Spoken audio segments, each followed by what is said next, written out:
അസ്സലാമു അലൈക്കും വറഹ്മത്തുള്ളാഹി വബറകാതുഹു. സ്നേഹം നിറഞ്ഞ പ്രേക്ഷകർക്ക് ഒരിക്കൽ കൂടി സുന്ന ഡിബേറ്റിലേക്ക് സ്വാഗതം. പ്രിയമുള്ളവരെ, ഈ റമദാൻ പ്രമാണിച്ചുകൊണ്ട് മുജാഹിദ് ഗ്രൂപ്പുകളിൽ ഒരു പുതിയ ഭിന്നത കൂടി ഉടലെടുത്തിരിക്കുകയാണ്.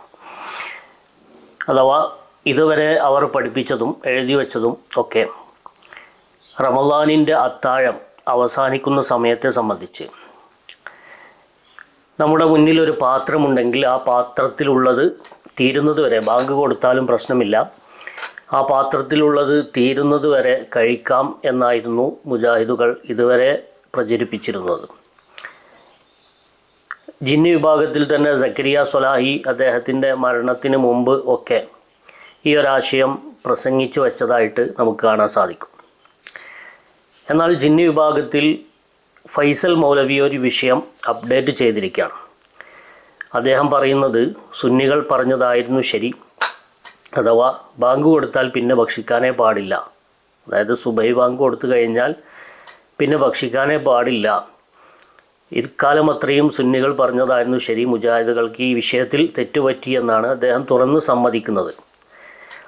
പക്ഷേ മർക്കസുദ്ദാവ വിഭാഗം ഈ വർഷം തന്നെ അതിന് ഖണ്ഡനവുമായിട്ട് വീഡിയോ ഇറക്കിയിരിക്കുകയാണ്. അഥവാ മുജാഹിദുകളുടെ പൗരാണിക മുജാഹിദുകൾ എന്താണോ പറഞ്ഞിരുന്നത്, ഭക്ഷണത്തിൽ മുന്നിൽ തളികയിലുള്ളത് മുഴുവനായിട്ട് തിന്നാം, ബാങ്ക് കൊടുത്താലും കുഴപ്പമില്ല, പാത്രത്തിലുള്ളത് കഴിക്കാം, വായലുള്ളതല്ല കേട്ടോ, പാത്രത്തിലുള്ളത് വരെ കഴിക്കാം. ഈ സമയത്ത് പണ്ട് സുന്നികൾ ചോദിച്ചിരുന്ന ഒരു ചോദ്യം, വലിയൊരു ചെമ്പിൽ ആണ് വിളമ്പിയതെങ്കിൽ വൈകുന്നേരം വരെ തിന്നാൻ പറ്റുമോ എന്നായിരുന്നു ചോദിച്ചിരുന്നത്. എന്തായാലും അതിനൊന്നും മുജാഹിദുകൾക്ക് മറുപടിയില്ല. ഇപ്പോൾ പുതിയതായിട്ട് മർക്കസുദ്ദാവ വിഭാഗം ഇറക്കിയ ആ വീഡിയോ നിങ്ങളൊന്ന് കണ്ടു നോക്കൂ. അത്താഴം കഴിച്ചുകൊണ്ടിരിക്കുമ്പോൾ ഫജറിന്റെ സമയമായാൽ എന്തു ചെയ്യും? അത്താഴം കഴിച്ചുകൊണ്ടിരിക്കുമ്പോൾ ബാങ്ക് വിളിച്ച് കേട്ടാൽ തൻ്റെ പ്ലേറ്റിലുള്ള ഭക്ഷണം പൂർത്തിയാക്കാൻ അവൻ അനുമതിയുണ്ട്. പിന്നീട് ഭക്ഷണം വിളമ്പാനോ കഴിക്കാനോ പാടില്ല എന്ന് മാത്രം. ഇതായിരുന്നു പഴയ മുജാഹിദുകളുടെ നിലപാടൊക്കെ ഇതായിരുന്നു. പാത്രത്തിലുള്ളത് കഴിക്കാമെന്നാണ്.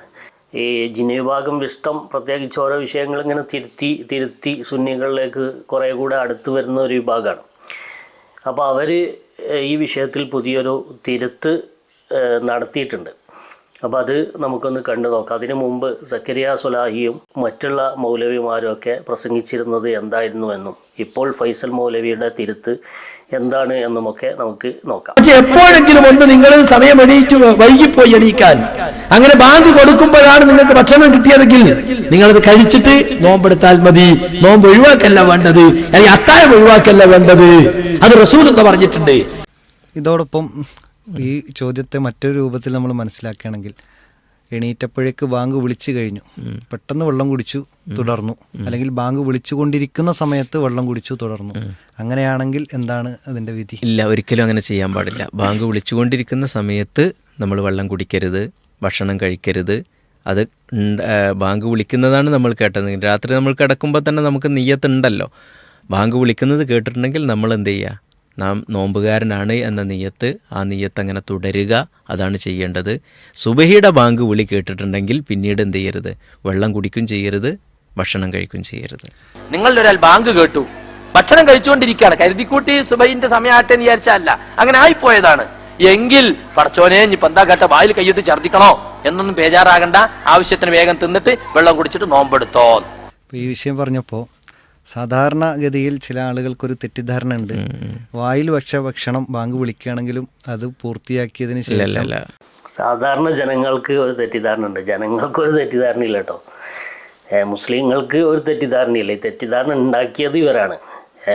അതാണ് അവിടെ തെറ്റിദ്ധാരണ എന്ന് പറയുന്നത്. നിങ്ങൾ തെറ്റിദ്ധരിക്കരുത്. പിന്നെ സുബഹിയുടെ ബാങ്ക് ആണെങ്കിൽ വായിൽ വെച്ചത് ഇറക്കാൻ പാടില്ല, തുപ്പിക്കളയ തന്നെ വേണ്ടതുണ്ട്. അതെ, അത് പിന്നെ നോമ്പിന് സമയത്താകട്ടെ അല്ലാത്ത സമയത്താകട്ടെ 2 ബാങ്കുകളുണ്ടല്ലോ. ആ 2 ബാങ്കുകളിൽ ആദ്യ ബാങ്കിൻ്റെ സമയത്താണെങ്കിൽ അതൊക്കെ ശരിയാകുന്നു. അതാണ് 2 ബാങ്കിൽ ഒന്നാമത്തെ ബാങ്കിൻ്റെ സമയത്താണ് എങ്കിൽ നമുക്ക് ഭക്ഷണം കഴിക്കാം. അതൊക്കെ നമ്മുടെ നബി സല്ലല്ലാഹു അലൈഹി വസല്ലം പഠിപ്പിച്ചു തന്ന കാര്യങ്ങളിൽപ്പെട്ടതാണ്. ഇത് പറഞ്ഞപ്പോ ചില ആള് പറഞ്ഞു ആ ബാങ്ക് കേട്ടാ തിന്നാന്ന് പറഞ്ഞത് തഹജ്ജുദിന്റെ ബാങ്കിനെ പറ്റിയാണ്. അല്ല, ഇമാം അഹമ്മദിന്റെ റിവായത്തിൽ വകാനൽ മുഅദ്ദിനു യുഅദ്ദിനു ഇദാ ബസഗൽ ഫജ്ർ എന്നാണ് പറയുന്നത്. ഫജ്ർ വെളിപ്പെട്ടതിന് ശേഷമാണ് മുഅദ്ദിൻ ബാങ്ക് വിളിക്കാറുള്ളത്. അപ്പൊ ആ ബാങ്കിനെ പറ്റിയാണ് അതിൽ പറഞ്ഞിട്ടുള്ളത് എന്ന് ഹദീസിൽ നമുക്ക് കാണുവാൻ സാധിക്കും. ഒന്നാമത്തെ ബാങ്ക് ഭക്ഷണം ഹറാമാക്കുന്നില്ല. രണ്ടാമത്തെ ബാങ്കാണ് നമ്മളിപ്പോൾ കൊടുക്കുന്ന ബാങ്ക്. അതോടുകൂടിയാണ് ഭക്ഷണം പാടില്ല എന്ന് പറഞ്ഞത്. അതുകൊണ്ട് തന്നെ സുബഹി ബാങ്കിന് മുമ്പ് അത്താഴം അവസാനിപ്പിക്കുക. ബാങ്ക് വിളിച്ചു കഴിഞ്ഞാൽ പിന്നെ ഭക്ഷണം കഴിക്കാതിരുന്നാലും വകുപ്പില്ല. ഇനി വൈകി എണീറ്റു എന്ന് വിചാരിക്കുക. വൈകി എണീറ്റ് ഭക്ഷണം കഴിക്കാൻ കുറച്ച് തുടങ്ങി, കുറച്ചങ്ങ് ആയപ്പോഴത്തെ അതാ ബാങ്ക് കേൾക്കുന്നു. എന്നാലും എന്ത് വേണം? ആവശ്യത്തിന് തിന്നിട്ട് പാത്രം താഴെ വെച്ചാൽ മതി. അപ്പോൾ ഇതാണ് ഈ സക്കരിയ സ്വലാഹി പറഞ്ഞതാണ് പഴയകാലം മുതലേ മുജാഹിദുകൾ പ്രസംഗിച്ചു വരുന്നത്. ഇപ്പോൾ നിങ്ങൾ കണ്ട അതിന് വിരുദ്ധമായിട്ട് പറഞ്ഞ രണ്ട് ടീമും, അത് ഒന്ന് ഫൈസൽ മൗലവി, പിന്നെ മറ്റൊന്ന് പോഡ്കാസ്റ്റ് നിങ്ങൾ കണ്ടില്ല, ഇവരൊക്കെ ജിന്ന് മുജാഹിദുകളാണ്. അപ്പോൾ ഇവർ പുതിയ അപ്ഡേഷൻ നടത്തിയിട്ടുണ്ട് ഈ വിഷയത്തിൽ. അതായത് സുന്നികൾ പറഞ്ഞതായിരുന്നു ശരി എന്നതിലേക്ക് വന്നിട്ടുണ്ട്. അപ്പോൾ മുജാഹിദുകൾ ഇങ്ങനെ ഒരു മാറ്റം വന്നപ്പോൾ, വിസ്റ്റത്തിന് ഇങ്ങനെ ഒരു മാറ്റം വന്നപ്പോൾ ഫൈസൽ മൗലവി തന്നെ മുമ്പ് ഇതിന് വിരുദ്ധമായിട്ട് പ്രസംഗിച്ചിട്ടുണ്ട് അത്രേ. അതായത് സക്കരിയ സ്വലാഹി പറയുന്ന ആശയം മുമ്പ് ഫൈസൽ മൗലവി തന്നെ പ്രസംഗിച്ചിട്ടുണ്ട് എന്ന് പറഞ്ഞുകൊണ്ട് ഒരാൾ ഫൈസൽ മൗലവിക്ക് ഒരു ഫോൺ വിളിക്കുന്നുണ്ട്. അതിൻ്റെ ഫോൺ റെക്കോർഡ് പുറത്തു വിട്ടിട്ടുണ്ട്. അപ്പോൾ ഫൈസൽ മൗലവി പറയുന്നത് രസാവഹമായിരിക്കുന്ന ഒരു കാര്യമാണ്. അതൊന്ന് കേട്ട് നോക്കിയാൽ മതി. ഹലോ ഫൈസൽ മൗലവി അല്ലേ? ഈ അത്താഴത്തിന് ബാങ്ക് കൊടുത്തു കഴിഞ്ഞാല് പാത്രത്തിലുള്ള ഭക്ഷണം പിന്നെ കഴിക്കാൻ പറ്റുമോ? പറ്റൂലേ? അത് മുമ്പ് വിളിച്ചപ്പോ പറ്റുന്ന് പറഞ്ഞു, ഇമാമൊക്കെ പറഞ്ഞെന്ന് പറഞ്ഞാണ്ടേ.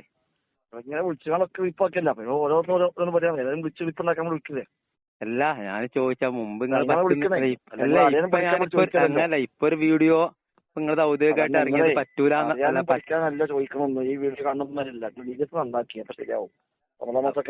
അപ്പൊ ഞമ്മളെ കുഴപ്പമാണല്ല, ഞങ്ങൾ പറഞ്ഞതിന്റെ കുഴപ്പമല്ല.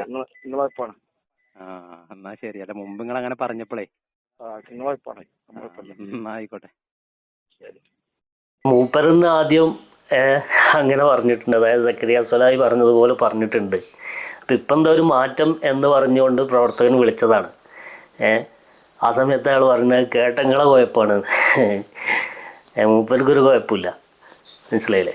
അപ്പോൾ ഇതാണ് മുജാഹിദുകൾ എന്നുള്ളത്. ഇവരുടെ വൈത്താല കൂടിക്കഴിഞ്ഞാൽ നോമ്പും ഹജ്ജും ഉംറയും ഒക്കെ ബാത്തിലാവും, എല്ലാം ബാത്തിലാവും, നിസ്കാരമൊക്കെ ബാത്തിലാവും.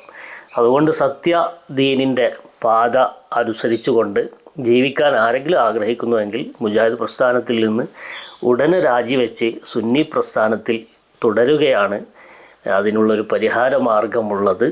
അള്ളാഹു റബ്ബുൽ ഇസ്സത്ത് ഇത്തരം വഴിവിയപ്പിക്കുന്ന ആളുകളിൽ നിന്ന് നമ്മെ കാത്തുരക്ഷിക്കട്ടെ. ആമീൻ. അസ്സലാമു അലൈക്കും വറഹ്മത്തുള്ളാഹി വബറകാതുഹു.